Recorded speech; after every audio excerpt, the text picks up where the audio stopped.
Hi everyone, we're here at Component Tool. We're doing some pass line performance work here. This is a 2 cutoff dies for tube mills. It's a 3007 style die, and we're got it broken down here. There's one die and a carriage plate that's all dismantled that we're going to give it the once over and bring everything back into spec.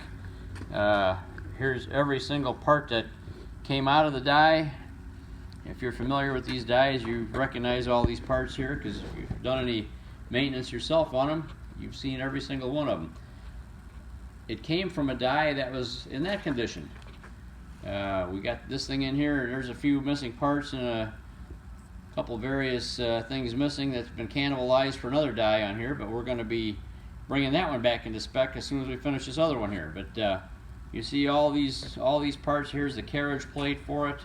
We're going to put new brass wear plates on there, and cam rollers and way wipers, and fix up some of the holes. There's a few oil line leaks that have occurred in this thing because somebody at one time had put in larger screws for the wear plates and broke into some of the oil lines. And as you all know, we constantly talk about having oil lines and metering valves in these dies, so everything is constantly being lubricated. If you have one little pinhole somewhere in one of your lube lines, none of the points past that spot will get lubricated, which creates a tremendous amount of wear and tear and long-term damage to some of these tools. So anyhow, lubrication is critical.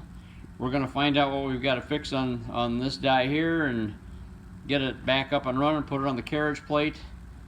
Then we'll delve into this one. So keep things lubricated. We've got a complete list of parts and a catalog here on things that we've made. This style die, there's lots of them out there, and we've got a pretty good handle on all the parts that go in them, whether they're OEM parts or if somebody else has made things. We got everything lined up here that we can get you back up online. So give us a holler if something comes along that you need a little help with. Have a good Memorial Day weekend. So long.